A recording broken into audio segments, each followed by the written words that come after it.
माननीय अध्यक्षा जी, ये आप मुझे बताइए ना कि उत्तराखंड के लोगों का 36 करोड़ रुपया जो आज भी वापस नहीं आया, किस कारण से उस कंपनी को इन्होंने दिया था, ये बताएं मुझे। वो बैठक उस समय के तत्कालीन मुख्यमंत्री इनकी सरकार के किन पावर्स के अंतर्गत उन्होंने ये बैठक की थी और किस पावर्स के अंतर्गत इन्होंने आदेश जारी किए थे कि 36 करोड़ रुपया इस बैंक को, इस कंपनी, डिफॉल्टर कंपनी को दिया जाए। वो सरकार को जवाब देना होगा माननीय अध्यक्षा जी, ऐसे नहीं होगा। आप मेरी बात सुने, हम फिर आगे चले जाएं, ये बात यहां खत्म हो जाए, या तो ये सरकार मुझसे वादा करे कि सीबीआई जांच कराएंगे। माननीय अध्यक्षा जी, आपके माध्यम से मैं एक बहुत बड़ी बात और बहुत बड़ा भ्रष्टाचार जो है वो इस सदन में रखना चाहता हूं। हमारे हरिद्वार जनपद में इकबालपुर शुगर मिल है। माननीय अध्यक्षा जी, 2017, 18, 19, 20, 21, 22, 23, 24 तक लगातार किसानों का जो 109 करोड़ रुपया बकाया है वो आज तक नहीं दिया गया। और सबसे बड़ी बात माननीय अध्यक्षा जी, बहुत गौर से सुनने वाली बात है, ये दोनों पक्षों के लिए, पक्ष भी और विपक्ष के लिए भी। एक साथ 2019 को इस शुगर मिल की आरसी काटी गई कि 109 करोड़ रुपए की रिकवरी करके किसानों का भुगतान करा जाए। माननीय अध्यक्षा जी, कमिश्नर ने सुओ मोटो लेते हुए उस आरसी को निरस्त कर दिया। इस कंपनी के सारे बैंक खाते एनपीए हो गए थे। माननीय अध्यक्षा जी, किसी आम आदमी का बैंक खाता एनपीए हो जाए तो 10,000 रुपए का सॉफ्ट लोन भी नहीं मिलता।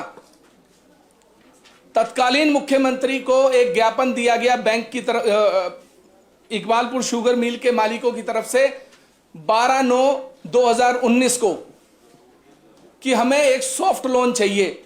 12/9/2019 को माननीय अध्यक्षा जी, 12/9/2019 को ही इस सरकार के तत्कालीन मुख्यमंत्री त्रिवेंद्र सिंह रावत जी ने एक बैठक बुलाई, सेम डेट जिस डेट में इनको पत्र प्राप्त हुआ। 5 लोग उसमें राजनीतिक थे, 9 लोग उस बैठक के दौरान फैक्ट्री के मालिक और फैक्ट्री का प्रशासन था इकबालपुर शुगर मिल का। माननीय अध्यक्षा जी, सब चीजों को नजरअंदाज करते हुए कि यह कंपनी के खाते एनपीए हो चुके हैं, किसानों का भुगतान नहीं हो रहा, 36 करोड़ रुपए का लोन इस कंपनी को आवंटित कर दिया गया।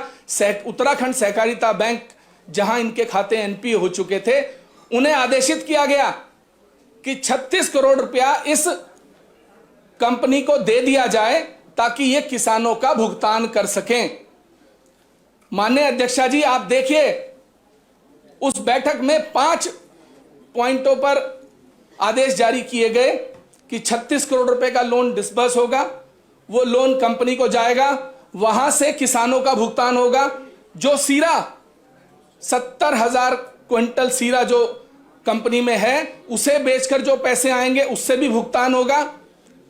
माननीय अध्यक्षा जी, बड़ी विडंबना और दुर्भाग्य की बात है, कितना बड़ा छल किसानों के साथ इन लोगों ने किया।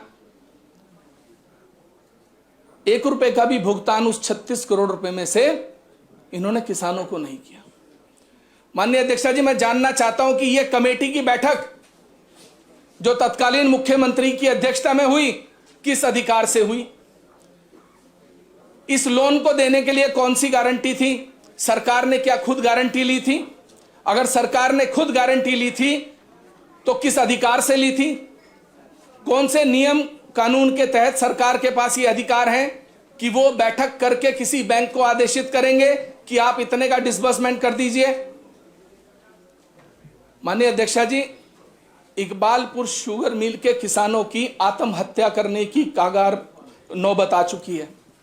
लोगों के पास इलाज कराने के लिए पैसे नहीं है। कितने लोगों के मामले में हम स्वयं फोन करके उनको कहते हैं कि भाई इनके बच्चों का इलाज होना है, इनकी पत्नी का इलाज होना है। एक व्यक्ति की पत्नी की कैंसर से मौत हो गई, सिर्फ इलाज के पैसे नहीं थे, 3,75,000 रुपए उस व्यक्ति के इस कंपनी के ऊपर बकाया थे। मैं कहते कहते थक गया और इस कंपनी ने उसका भुगतान नहीं किया। माननीय अध्यक्षा जी, 300 से 350 करोड़ रुपए इस कंपनी के ऊपर बकाया है। इस कंपनी ने अंडरटेकिंग दी कि हमारे पास जो 65 करोड़ रुपए की चीनी हमारे गोदामों में है, हम उस चीनी को बेचकर किसानों का भुगतान करेंगे। माननीय अध्यक्षा जी, प्रशासन और सरकार की मिलीभगत से ताले तोड़कर वो चीनी बेच दी गई। वो चीनी आज वहां नहीं है, खाली पड़े हैं गोदाम। आप जांच करवा लीजिए स्पीड से आदेश देकर। अगर वो चीनी मिल गई वहां पर तो मैं इस्तीफा दे दूंगा, सदन में बोल रहा हूं। इसमें मुकदमा भी दर्ज हुआ। माननीय अध्यक्षा जी, इतना बड़ा धोखा किसानों के साथ इस सरकार की मिलीभगत से हुआ, किसी ने संज्ञान नहीं लिया। जो पैसा, जो चीनी मॉर्गेज की गई, जिसका एफिडेविट दिया गया, उस चीनी को बेचकर ये मिलीभगत कर कर खा गए और किसानों का भुगतान आज तक नहीं कर रहे। तो मैं इनसे ये जानना चाहता हूं कि या तो आपकी मिलीभगत है और नहीं है तो आपने आज तक इसके खिलाफ कार्रवाई क्यों नहीं की। दूसरी बात, मैं अपनी बात को कंक्लूड करूंगा माननीय अध्यक्षा जी। 50 करोड़ रुपए की भूमि का अधिग्रहण हुआ है। अभी इस कंपनी की जो भूमि है वो 50 करोड़ रुपए की भूमि का रेलवे ने अधिग्रहण किया है। मेरा सरकार से निवेदन है कि वो जो 50 करोड़ रुपया मुआवजे का आएगा, ये सुनिश्चित करें कि वो 50 करोड़ रुपया कंपनी को नहीं जाए। उस पैसे की कस्टोडियन उत्तराखंड सरकार हो और जब वो पैसा आए तो इक्वल शेयर में 55 करोड़ का है, वो इक्वल 109 करोड़ बकाया है, 50% का भुगतान सभी का हो सकता है। वरना माननीय अध्यक्षा जी, ये 50 करोड़ भी जो मुआवजे का है ये कंपनी वाले खा जाएंगे। मैं आपको आज लिखित में इस बात को कह सकता हूं। तो सरकार को यह सुनिश्चित करना होगा कि मुआवजे का वो पैसा इक्वल सब में बढ़ जाए। माननीय मंत्री जी। माननीय अध्यक्ष जी, कृषि सबसे पहले तो आपके माध्यम से मैं माननीय सदस्य का आभार व्यक्त करता हूं कि समय समय पर आप किसानों की समस्याओं को उठाते हैं और व्यक्तिगत रूप से भी कई बार आप मेरे पास आए हैं। लेकिन अभी माननीय सदन ने जो सदन में कहा कि हरिद्वार के किसी भी किसान का बीमा नहीं हुआ है, मैं आपके माध्यम से माननीय सदस्य को बताना चाहता हूं कि प्रधानमंत्री फसल बीमा योजना अंतर्गत जनपद हरिद्वार के कृषकों का खरीफ सत्र में धान तथा रबी सत्र में गेहूं फसल का बीमा क्रमशः 2% व 1.5% प्रीमियम पर फसल बीमा कराया जाता है। खरीफ 2022-23 में जनपद में 5055 कृषकों का धान फसल हेतु बीमा कराया गया है, जिसमें 2433 कृषकों को रुपये 49.50 लाख का क्लेम वितरित किया गया है। रबी 2022-23 में 3157 कृषकों का फसल बीमा कराया गया है। खरीफ 2023 में 7892 कृषकों का फसल बीमा कराया गया तथा बीमा कंपनी द्वारा सर्वे के आधार पर क्लेम भुगतान हेतु कार्रवाई गतिमान है। इसी प्रकार औद्यानिक फसलों हेतु पुनर्गठित मौसम आधारित फसल बीमा योजना का क्रियान्वयन किया जा रहा है। जनपद हरिद्वार में मौसम खरीफ में 104 किसानों का बीमा किया गया है तथा रबी 2022-23 में 2298 किसानों का बीमा किया गया है, जिसके सापेक्ष 3 करोड़ 16 लाख का क्लेम 2285 किसानों को वितरण किया गया है। और अभी माननीय सदस्य ने जिस आपदा का जिक्र किया, मैं खुद वहाँ मौके पर गया था और वास्तव में 70 साल के बाद वहाँ के लोगों ने बताया कि ऐसी भीषण आपदा हरिद्वार में आई है और जिसकी वजह से सबसे ज्यादा हानि पूरे प्रदेश के अंदर हरिद्वार जिले के हरिद्वार में ही हुई है और जिसमें 71,013 किसानों को 42,14 लाख की धनराशि भुगतान के रूप में दी गई है। तो ऐसे में माननीय सदस्य से मेरा निवेदन है। और एक बात और कहना चाहूँगा, जब आपके साथ प्रतिनिधि मुझसे मिला था और आपने कृषि यंत्रों की मुझसे भी बात की थी, और मैं आपको बधाई भी देना चाहता हूँ कि आपके प्रयासों से जहाँ 83 लाख रुपया हमने पूर्व में हरिद्वार के किसानों को दिया था और आपके प्रतिनिधिमंडल के किसानों के मिलने के बाद 2 करोड़ रुपया हमने उसकी स्वीकृति और की है। जो कि 10 दिन के अंदर वहाँ के किसानों को मिलेगी। इतनी आपके माध्यम से मैं जानकारी माननीय सदस्य को देना चाहता हूँ, क्योंकि बाकी विषय माननीय गन्ना मंत्री जी। माननीय मंत्री जी, मैं ये जानना चाह रहा हूँ कि आपने कहा कि कार्यवाही गतिमान है और फसल का भुगतान बीमा का कर दिया गया है। माननीय मंत्री जी, लगभग 15 लाख से ज़्यादा किसान हरिद्वार जनपद में हैं और लगभग 9 लाख के करीब किसानों की फसल का बीमा जो है वो हुआ था। उसमें भुगतान कितनों का हो गया है, मैं सिर्फ ये आपके माध्यम से जानना चाहता हूँ। माननीय अध्यक्ष जी, मैं आपके माध्यम से माननीय सदस्य को बताना चाहता हूं कि जिन लोगों ने बीमा कराया है 22-23 में 3,157 और 2023 में 7,892 किसानों ने बीमा कराया है। 10,000 हो गए। जिन्होंने बीमा कराया है उसकी कार्रवाई गतिमान है और शीघ्र ही हमने इंश्योरेंस कंपनी को कहा है इसका भुगतान जो है किसानों को। माननीय मंत्री जी, आपने कंपनियों को कहा है, मैंने आपकी बात मान ली, लेकिन जो फसलें खत्म हो गई और दोबारा फसलें उगकर फिर अतिवृष्टि से खत्म हो गई, अब जो इंश्योरेंस वाले हैं वो ये कहते हैं कि हम आपकी फसल का जो है वो मुआयना कैसे करें, वो तो फसल ही खत्म हो गई है। देखिए, ये कहकर जो मेरी जानकारी है संबंधित कंपनी के सर्वेयर द्वारा मुआयना किया चुका है और मुआवजे की जो है प्रक्रिया चल रही है और मुझे शीघ्र जो है इनको मुआवजा मिलेगा। गन्ना मंत्री जी।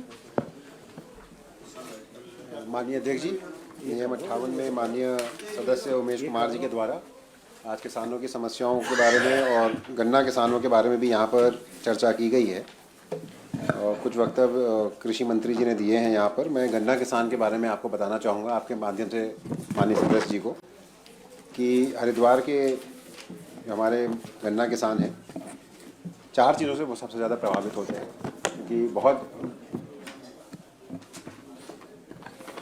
क्योंकि बहुत बड़ा हमारा गन्ना क्षेत्रफल हरिद्वार ज़िले में है और सबसे बड़ी, क्योंकि मेरे पास भी काफ़ी किसान भाई आते हैं, माननीय सदस्य भी मेरे पास काफ़ी बार आए हैं, माननीय हमारे हरिद्वार के विधायकगण भी यहाँ पर बैठे हैं, सब मेरे पास आते हैं।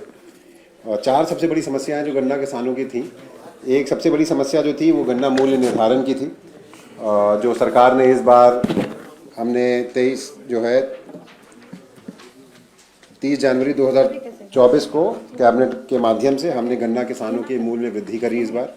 और आप आदेश भाई मैं आपको फिर थोड़ा सा करेक्ट करना चाहूँगा। पंजाब जितना कर देते मैं थोड़ा सा मानिए दीजिए, मैं थोड़ा सा आदेश भाई को थोड़ा सा करेक्ट करना चाहूँगा यहाँ पे। 3 साल में नहीं, क्योंकि 2022 में 21-22 में हमारा रेट बढ़ाया गया था, 22-23 में नहीं बढ़ाया गया था, मैं आपकी बात मान रहा हूँ। हाँ तो ऐसे आप तो मेरे सपोर्टिंग रोल में रहते हो तो मिली भगत है। तो माननीय अध्यक्ष जी, हमने गन्ना किसानों का इस बार कैबिनेट से 30 जनवरी 2024 में हमने जो हमारी अगेती प्रजाति है उसका 375 रुपये रेट किया और जो हमने सामान्य प्रजाति है उसका 365 रुपये प्रति क्विंटल रेट किया, जो कि आज भी जो हमारी बगल की स्टेट है उत्तर प्रदेश उससे 5 रुपये ज़्यादा है। दूसरा, जनपद हरिद्वार में मैं भी गया था, मैंने भी सर्वे किया था और हमारे माननीय विधायकगण भी थे साथ में जब वहाँ पर बाढ़ आई थी और बहुत बड़ा नुकसान हुआ, क्षति काफ़ी हुई। जो हमारा एस्टिमेट है कि लगभग 45,500 हेक्टेयर में नुकसान हुआ गन्ना किसानों का और कृषि भाइयों का। लेकिन उसमें जैसे भी आपको कृषि मंत्री जी ने बताया है कि आपदा के फंड के तहत और जो भी नियम होते हैं उसके तहत डिस्ट्रीब्यूशन ऑफ जो उनके फंड्स हैं उसको किया जा रहा है। तीसरा, प्राइस सत्र गन्ना का इस वक्त चल रहा है और काफ़ी यहाँ पे सदस्य ऐसे हैं जो गन्ना क्षेत्र से आते हैं और मुझे पूर्ण विश्वास है कि जिस तरीके से गन्ना मिलों के द्वारा इस बार पेमेंट हो रहे हैं, जिस तरीके से चीनी मिलें संचालित हो रही हैं, उससे किसान भाइयों को बहुत बड़ी राहत मिली है। मैं आपको एक एग्जाम्पल के तौर पे बताना चाहूँगा और अपने सदस्य को आपके माध्यम से बताना चाहूँगा कि अभी तक टोटल में जो हमारी प्राइवेट चीनी मिलें हैं हरिद्वार की स्पेसिफिक, उनका 603 करोड़ 91 लाख रुपए टोटल अभी तक भुगतान उनको करना था। और इस प्राइस सत्र के चलते चलते हरिद्वार चीनी मिल अभी तक सारी जो प्राइवेट चीनी मिल हैं 516 करोड़ 27 लाख रुपए अभी तक भुगतान कर चुके हैं, जो कि लगभग 87.64% है, जो कभी भी उत्तराखंड में पहले नहीं हुआ कि पराई सत्र के दौरान 87% पेमेंट चीनी मिल के पराई सत्र के दौरान किसानों का कर दिया गया। दूसरा, जो हमारी सहकारी और सरकारी चीनी मिलें हैं, उसमें लगभग जो टोटल था 480 करोड़ की टोटल पेमेंट होना था मैडम अध्यक्ष जी, और उसमें से अभी तक हम लोग ने 291 करोड़ का पेमेंट सारे किसान भाइयों को कर दिया है, जो कि 61% पेमेंट है जो गवर्नमेंट सरकारी और सरकारी चीनी मिलों का है। तीसरा बहुत बड़ी बात यहाँ पर इकबाल चीनी मिल के बारे में करी गई, बहुत बड़ी समस्या भी है। मैं आपकी बात से एकदम सहमत भी हूँ, क्योंकि हमारे किसान भाइयों का 17-18 का और 18-19 का पेमेंट वहाँ पे ड्यू था। जब मैंने ये विभाग ज्वाइन किया था तो इसकी समीक्षा बैठक में मैंने भी 3-4 बार इसकी समीक्षा बैठक ली थी, और 108 करोड़ रुपए उनकी पेंडेंसी 18-19 की है, और जब मैंने ज्वाइन किया तो लगभग 17 करोड़ 22 लाख की पेंडेंसी उनकी 17-18 की थी।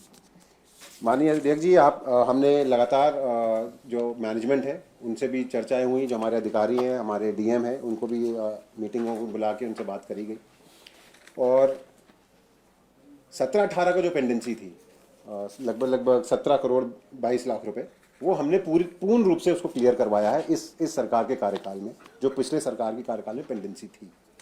108 करोड़ की जो उन्होंने पेंडेंसी कही, उसमें थोड़ी सी समस्या है, 2 समस्या हैं। एक कि वो सारा जो मैटर है माननीय अध्यक्ष जी, वो आज भी माननीय न्यायालय हाईकोर्ट में पेंडिंग है। माननीय न्यायालय हाईकोर्ट के द्वारा एक वहाँ पर एस्क्रो अकाउंट बनाया गया है। उस एस्क्रो अकाउंट में जो है हमारे डीएम हैं, हमारे केन कमिश्नर हैं और हमारे वहाँ के एसडीएम हैं, और उसमें बहुत स्पेसिफिक रूप से माननीय न्यायालय के द्वारा एक मोडस ऑपरेंडी बनाई गई है कि आप किस तरीके से पेमेंट करेंगे, कितना पैसा किसानों का जाएगा, कितना पैसा बैंकों का जाएगा, कितना पैसा चीनी मिल के वापस काम में लगेगा। तो मैं उसमें बहुत ज़्यादा चर्चा इसलिए नहीं करूँगा क्योंकि केस आज भी पेंडिंग है माननीय उच्च न्यायालय में। चीनी की चोरी की बात की गई, और ये प्रकरण भी मेरे संज्ञान में माननीय वहाँ के विधायकगणों के द्वारा और वहाँ के किसान के द्वारा लाया गया था माननीय विधायक जी, और मैंने उसमें तुरंत कार्रवाई करवाते हुए उनके ऊपर एफआईआर दर्ज करवाई, पूरे मैनेजमेंट के ऊपर एफआईआर दर्ज करवाई। आज भी एफआईआर स्टैंड करती है, उस एफआईआर का अगेंस्ट वो कोर्ट में है, और गिरफ्तारी हुई किसी की? मैंने आपको वही बताया कि उस एफआईआर के अगेंस्ट आज भी वो कोर्ट में है। तो जब कोर्ट में प्रकरण है तो शादी जी मैं आपको क्या बोलूं, कोर्ट से कोई प्रोटेक्शन तो नहीं है ना। तो और तीसरी चीज़ मैं आपको ये भी बताना चाहूँगा कि उनके यहाँ पे जैसे इन्होंने बताया वो एकदम सही बोला कि उनके यहाँ लगभग 1,96,231 क्विंटल चीनी जो है वो स्टॉक से कम मिली थी। उसके अगेंस्ट ही उनके खिलाफ एफआईआर हुई है। आरओबी की इन्होंने बात करी कि वहाँ पे 50 करोड़ रुपए का उनको रेलवेज के द्वारा आरओबी में पैसा आना है। वो भी सरकार के माध्यम से हमने कोशिश यही करी है कि हमने मैं 2 मिनट आप मेरे सुन ले फिर आप बता देना। 32 करोड़। अब ये जिन्होंने 50 करोड़ बताया, मैं फिगर पे इसलिए भी मैं वही बोलने जा रहा था कि मैं फिगर पे इसलिए भी नहीं बोलने जा रहा हूँ क्योंकि वो अमाउंट उतना नहीं है, वो लगभग 30 से 35 करोड़ के बीच का अमाउंट है, लेकिन वो भी अभी क्लियरिंग स्टेजेस पे है, वो कोई भी फाइनल स्टेज पे भी नहीं है कि वो क्लियर होकर उनको मिलने जा रहा है। उसमें लगातार मेरी माननीय मुख्यमंत्री जी से और हमारे केंद्रीय मंत्री जी से भी बात हो रही है कि जब भी वो पैसा रिलीज होने की बात आएगी वो हमारे सरकार को बताया जाएगा और हम उस पैसे को पूर्ण रूप से सीज करके उसको किसानों का पेमेंट के लिए ही लगाएंगे। ये हमने आश्वस्त किया है, हमारे द्वारा आपको आश्वस्त किया जा रहा है और माननीय सदस्य जी को भी आश्वस्त किया जा रहा है। पुनः हम कोशिश ज़रूर कर रहे हैं कि 108 करोड़ की पेंडेंसी क्लियर करा जाए। उसमें हमारी पूरी सरकार भी लगी हुई है, मैनेजमेंट से भी चर्चा चल रही है, लेकिन क्योंकि प्रकरण हाईकोर्ट में माननीय हाईकोर्ट में लंबित है इसलिए मैं उस पर बहुत ज़्यादा चर्चा नहीं करूँगा। माननीय मंत्री जी, माननीय सदस्य, माननीय मंत्री जी, मेरी बात का आपने जवाब नहीं दिया।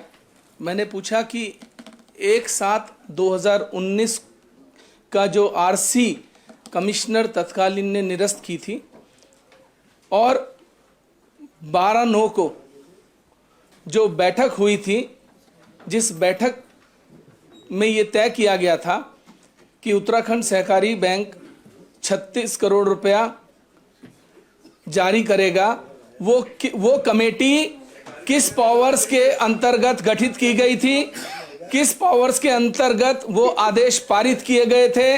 आपके पास ऐसी कौन सी शक्तियां हैं, कौन से आपके पास ऐसी ताकत है जिनके चलते आपने बैंक को आदेशित किया कि एक एनपीए हुए अकाउंट को, एक ऐसे व्यक्ति को जो फ्रॉड है, जो डिफॉल्टर है कंपनी, उसको 36 करोड़ रुपए बिना किसी मोर्टगेज के आपने अपनी गारंटी लगा के दे दिए? क्या प्रेम था आपका उनके साथ? मैं ये जानना चाहता हूं। चलिए बैठिए। माननीय सदस्य माननीय श्री अध्यक्षा जी, उमेश ये बहुत कुमार। जरूरी। माननीय अध्यक्षा जी, मैं तो सीबीआई जांच की मांग कर रहा हूं इस सदन के माध्यम। बहुत गंभीर प्रकरण है। माननीय अध्यक्षा जी, मेरी बात पूरी होने दीजिए। मेरा आपसे निवेदन है, आपका आपने संरक्षण अपनी बात चाहूंगा। पूरी कर ली है। माननीय अध्यक्षा जी, ये आप मुझे बताइए ना कि उत्तराखंड के लोगों का 36 करोड़ रुपया जो आज भी वापस नहीं आया, किस कारण से उस कंपनी को इन्होंने दिया था, ये बताएं मुझे। वो बैठक उस समय के तत्कालीन मुख्यमंत्री इनकी सरकार के किन पावर्स के अंतर्गत उन्होंने ये बैठक की थी और किस पावर्स के अंतर्गत इन्होंने आदेश जारी किए थे कि 36 करोड़ रुपया इस बैंक को, इस कंपनी, डिफॉल्टर कंपनी को दिया जाए। वो सरकार को जवाब देना होगा माननीय अध्यक्षा जी, ऐसे नहीं होगा। आप मेरी बात सुने, हम फिर आगे चले जाएं, ये बात यहां खत्म हो जाए। या तो ये सरकार मुझसे वादा करेगी सीबीआई जांच कराएंगे, कमिश्नर ने किस पावर्स के अंतर्गत 109 करोड़ रुपए की आरसी जो है इन्होंने निरस्त की। आज अगर उस समय उस आरसी को निरस्त नहीं करते तो 108 करोड़ रुपए आज बकाया नहीं होता, इसका भुगतान हो गया होता। माननीय मंत्री जी, मैं आपसे ही पूछ रहा हूं, मुझे जवाब चाहिए इस सदन में। मैं ऐसे ये नहीं चलेगा कि मैं कुछ पूछ रहा हूं और उस बात को खत्म करके हम आगे चले जाएंगे। आपको जवाब देना होगा। सरकार ने 36 करोड़ रुपया पब्लिक मनी माननीय किस सदस्य, आधार पर दी? आपका जो था 3 मंत्रालयों से कंसर्निंग है, आपने सवाल किया था। मैडम, जबकि किसान से आपके- संबंधित है, नहीं, मेरा नहीं, 3 जबकि आपके मंत्रालय इसमें से नहीं कुछ है, ऐसा है नहीं। किसानों से अब आपकी संबंधित बात है। हो गई, आप दोबारा आप बात कर लीजिएगा मंत्री जी से। मंत्री जी, आप इनसे बात कर मंत्री जी, लीजिएगा। बताइए, क्योंकि इसमें- आश्वासन नहीं, दे अब रहे हैं कुछ बैठिए, मुझे आप अब सदन के बैठिए। माध्यम से। माननीय सदस्य श्री उमेश कुमार तथा माननीय कृषि मंत्री एवं गन्ना मंत्री जी को सुनने के पश्चात मैं नियम 58 की सूचना को अग्राह्य करती हूँ।